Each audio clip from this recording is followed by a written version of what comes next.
Salut les Bulls Nation. Alors j'ai dit dans la dernière vidéo qu'on se retrouverait mercredi. Bon, j'ai pas eu trop le temps, mais bon, au final c'est pas plus mal parce que depuis il y a eu il s'est passé d'autres choses, donc on va pouvoir parler un petit peu plus, développer d'autres trucs. Donc il y a d'autres sujets à évoquer. J'en parlerai après être revenu sur les rencontres qu'on a fait lundi, mardi. Alors donc il y a back-to-back à Brooklyn et à Charlotte.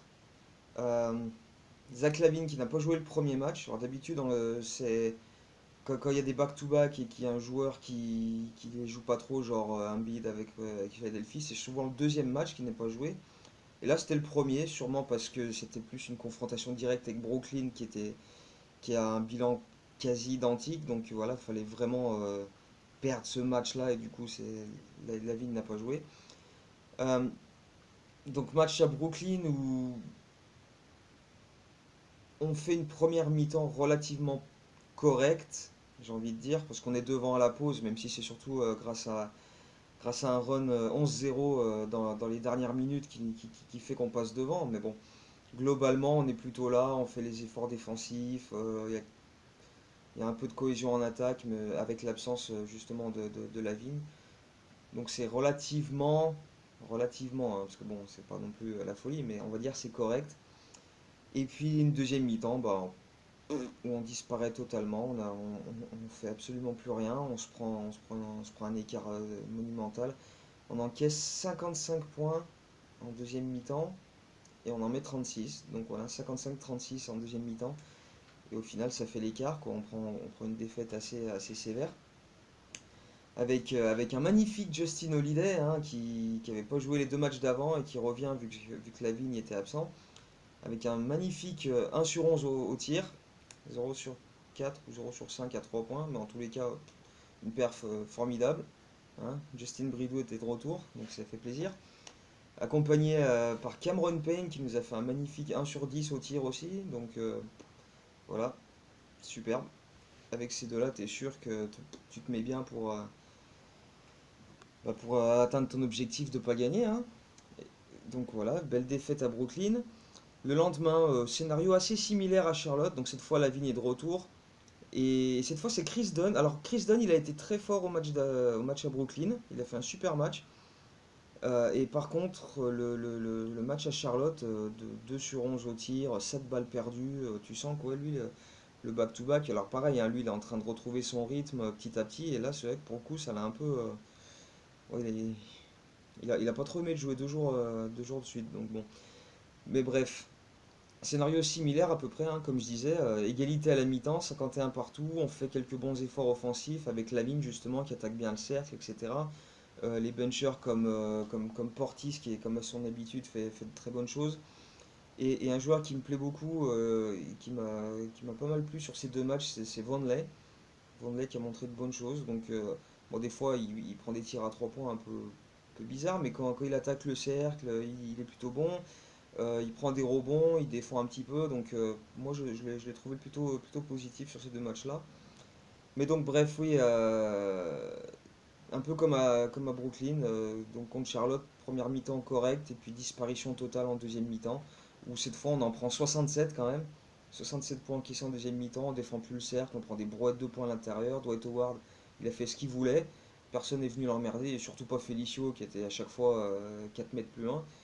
Donc bon, ma foi, ça, donc voilà, scénario similaire sur les deux défaites, et donc deux défaites qui n'aident pas spécialement pour l'instant, puisque le classement n'a pas spécialement bougé pour les Bulls, on est toujours le huitième pire bilan de la ligue, parce que les autres devant, bah, ils sont hardcore aussi, hein, donc pour l'instant ça bouge pas trop, mais on reste entre guillemets au contact, sachant qu'il y a Phoenix qui a gagné cette nuit, euh, et que nous on affronte Dallas cette nuit c'est marrant parce que donc tu as trois équipes avec un bilan similaire de 19 victoires, 43 défaites, donc Dallas, Sacramento et Atlanta qui sont juste devant nous. Donc on affronte Dallas cette nuit et donc ça va être pareil, un match à ne pas gagner, hein, entre guillemets, hein, puisqu'il ne faut absolument pas gagner de match. Donc voilà, celui-ci il va être important. Et donc on est quand même aussi sur une série de 5 défaites qui est la troisième plus lourdes séries du moment. Il n'y a que les deux pires équipes de la ligue qui sont devant nous à ce niveau-là, c'est-à-dire Orlando qui avait 7 défaites de suite et Memphis qui en a 11 défaites de suite pour Memphis qu'on affronte la semaine prochaine. Donc il va falloir faire en sorte que leur série à eux se poursuive. Et donc voilà, la course continue, on est toujours relativement bien placé, même si ben voilà, va falloir aussi compter sur les confrontations directes et que, que nous on va faire, donc Dallas ce soir, Memphis et Atlanta la semaine prochaine, mais aussi quand ces équipes-là vont s'affronter entre elles. Donc hier soir il y avait Sacramento contre Phoenix, etc. Donc des matchs comme ça, va falloir surveiller un peu ce que ça donne, parce que ça va conditionner notre classement aussi. Donc ce sera des choses qu'il va falloir suivre. Et pour ça, donc c'est bien que je fasse les vidéos aujourd'hui et pas mercredi, parce qu'on a ça comme info en plus. Fred Hoiberg a annoncé, et cette fois c'est Fred qui l'a annoncé et pas John Paxson, qu'il y allait encore avoir des changements dans le 5, dans les rotations, etc. après le match contre Dallas. Donc là, il y aura le match contre Dallas ce soir où on va garder le même 5 titulaire, à peu près les mêmes rotations. Et puis lundi, on joue Boston et ça devrait changer. Sauf que là, on ne sait pas ce qu'il va y avoir comme changement. Donc, est-ce qu'on va voir Omer Hachik? Est-ce que Vonleh va avoir plus de minutes à la place de Mark Cannon? Est-ce que Cameron Payne va être dans le 5 à la place de Chris Dunn? On peut s'attendre à tout. On peut s'attendre à tout avec Fred Hoiberg, donc pourquoi pas. Sachant aussi que les Bulls ont signé un contrat de 10 jours à Jarrell Eddy qui était jusqu'ici avec l'équipe de G-League. Donc voilà, ça fait un joueur sur le poste 3 qui pourrait avoir des minutes. Donc à suivre aussi, il devrait être dans la rotation, parce que sinon pourquoi le signer? À part le fait que Zipser est toujours blessé au pied et qu'on ne sait pas trop combien de temps il sera indisponible.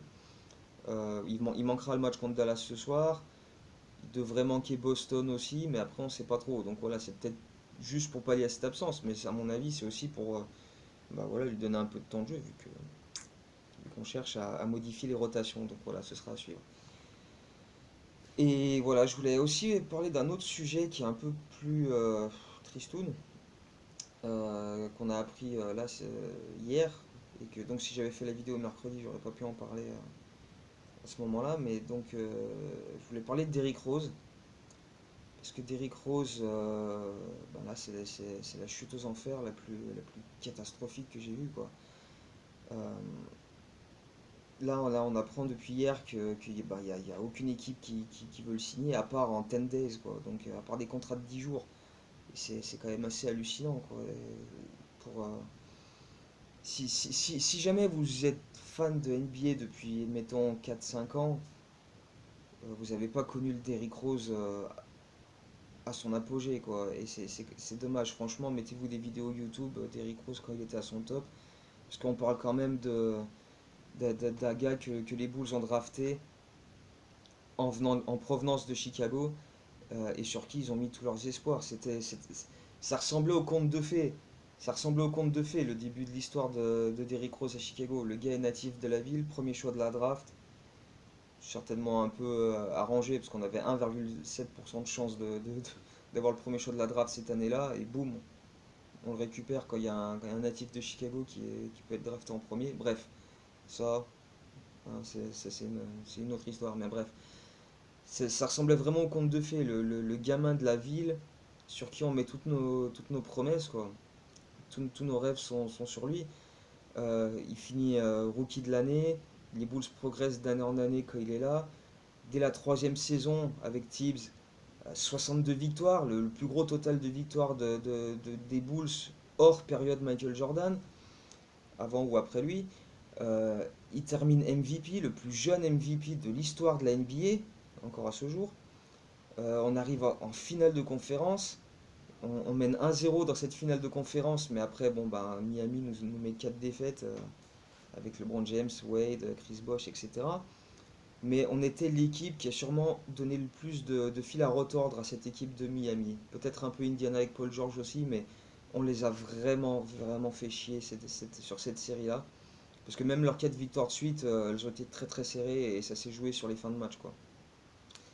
La saison d'après, Bon, il y a le lockout, la saison est raccourcie, mais on finit pour la deuxième année de suite avec le meilleur bilan de la ligue, 50 victoires. Et là, bah, c'est le début c'est le début de la catastrophe, quoi. Premier match de playoff, on reçoit Philadelphie, on mène, et Derrick Rose à 2 minutes de la fin qui se tord le genou, rupture des ligaments croisés, et là c'est le début de la fin, quoi. Euh, Opération, toute la saison suivante, saison 2012-2013, sur le carreau, les médecins lui donnent le feu vert pour revenir courant mars, mais lui il revient pas. Et donc ça crée pas mal de polémiques, comme quoi ben, il en a rien à foutre. Sachant qu'à ce moment-là, t'as des Noah, des Gibson, des Nate Robinson qui se donnent à fond tous les soirs. Et à côté, t'as Derrick Rose qui est en mesure de jouer selon les médecins, mais qui ne revient pas pour pas prendre de risques. T'as les déclarations de son frère et agent Reggie Rose qui dit que de toute façon, ça vaut pas le coup qu'il revienne parce que les Bulls sont pas assez forts pour viser le titre. Donc il n'y a aucun intérêt qu'il revienne. Il reviendra l'an prochain quand l'équipe sera plus solide. Il revient l'année d'après, au bout de 10 matchs, il se fait l'autre genou. Donc pareil, bah, saison terminée, il aura joué que 10 matchs sur la saison 2013-14. Et après, bah, beaucoup de, voilà, des rechutes par-ci par-là. Il aura quand même vraiment affiché un très bon niveau. La saison 2014-15, où on fait des bons playoffs, 2015, contre Milwaukee et ensuite contre Cleveland, où voilà, on retient surtout son buzzer beater au match 3, mais sur l'ensemble de la série, il a vraiment été très très fort. Le match 4, il claque 31 points, les matchs 4 et 5, c'est un des seuls à surnager. Euh, il, il aura vraiment tout donné sur cette série. L'année d'après, Fred Hoiberg arrive, on manque les playoffs, il y a des embrouilles avec Butler supposé, et on l'envoie au Knicks, on le trade au Knicks contre qui c'est qu'on a récupéré, Jerian Grant, qui était en plus la pièce principale du trade, et Robin Lopez. Donc bref, c'était voilà la descente aux enfers qui continue, parce qu'après, même à New York, où statistiquement il fait une bonne saison, individuelle, collectivement c'est pas terrible, et puis il y a cette histoire où du jour au lendemain il disparaît totalement sans prévenir l'équipe, il rentre à Chicago alors qu'ils étaient censés jouer un match le soir même, et voilà, il est complètement absent, personne ne sait où il est, et après bon, il revient à New York, mais bon, c'est pas la fête. Il arrive en fin de contrat, il signe à Cleveland pour le minimum. Et puis ben, au bout de 4 mois, il est tradé à Utah, qu'il coupe dans la foulée. Il n'a pas d'équipe, personne vient le chercher. Là, ben, voilà, on lui propose que des contrats de 10 jours. Il va certainement pas trouver d'équipe d'ici la fin d'année. Et même, même pour les années d'après en NBA, c'est assez compromis, quoi. Donc c'est triste, ça me fait vraiment de la peine parce que c'est vraiment le gars sur qui tous nos espoirs étaient, tous les fans des Bulls, là, depuis bah, quand on l'a drafté il y a 10 ans, on s'est dit, voilà, ce gamin, il va nous emmener au top. Et c'est vraiment passé pas loin. Moi, l'année 2012, quand on attaque les playoffs contre Philadelphie, je me dis, cette année, il y a moyen. Moi, j'étais super confiant. Cette année, il y a moyen. On va faire quelque chose. Et voir comment ça s'est passé, c'est vraiment un crève-cœur et c'est vraiment d'une tristesse absolue, quoi. Donc voilà, c'était la bonne époque où on avait vraiment, on se disait, ça peut le faire. Alors peut-être que ça serait pas arrivé, hein. Mais voilà, il y aura toujours cette interrogation de et si Derrick Rose s'était jamais blessé, mais voilà, c'est comme ça. Et ouais, ça fait, franchement, ouais, ça me fait vraiment chier de voir où il en est aujourd'hui. Il y a assez peu de joueurs comme ça qui m'auront marqué, surtout sur la même période. Alors forcément, parce qu'il était aux Bulls, mais qu'il était natif de Chicago, etc. Mais je veux dire, même dans les autres équipes, il y a beaucoup de joueurs que j'aime bien, mais ça m'a pas marqué à ce point-là. Et donc ça me fait vraiment, vraiment chier, quoi, de voir Derrick Rose dans cet état-là maintenant. Et donc j'espère pour lui qu'il retrouvera une équipe NBA l'année prochaine et qui pourra continuer un peu à montrer ce qu'il vaut, parce qu'il n'est pas totalement cramé. Il a montré aux Knicks qu'il pouvait faire des choses. Il y a eu quelques bons matchs avec Cleveland, bon, pas beaucoup, mais il y a quelques matchs où il a montré des bonnes choses aussi. Donc voilà, il a pas 35 piges, il est pas cramé comme Anthony Allen par exemple, quoi. Donc bon, après il y a aussi des histoires comme quoi il y a eu des affaires un peu, les affaires de viol où il avait été euh, blanchi, il s'en était sorti entre guillemets, euh, intact, même si et même si Paxson avait dit à l'époque quand ils l'ont tradé au Knicks que c'était pas rentré en ligne de compte, je pense quand même que ça a un peu joué le fait que les Bulls l'envoient ailleurs. Ils se sont un peu débarrassés de cette histoire qui faisait un peu tâche. Donc voilà, on saura jamais vraiment le fin mot, mais bon, ça n'empêche pas de penser que c'était un peu bizarre comme situation, quoi. Donc voilà, c'est. Et du coup, cette histoire de viol, tout ça, on en parle aussi là depuis hier, comme quoi ben, peut-être qu'il y a un peu les équipes ne prennent pas aussi par rapport à ça, même si j'ai un peu du mal à y croire.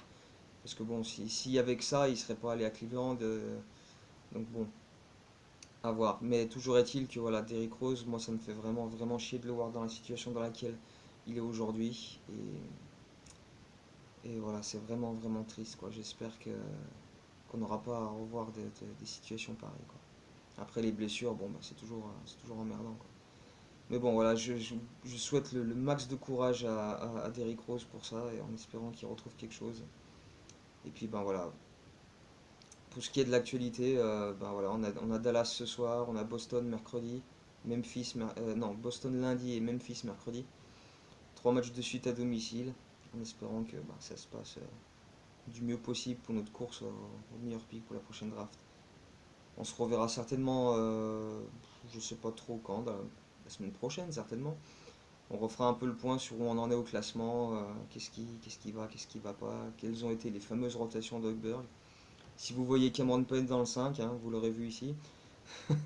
Si vous voyez Ashik, voilà. Donc voilà, on se revoit bientôt et puis d'ici là, ben, go Bulls et courage à Derrick Rose.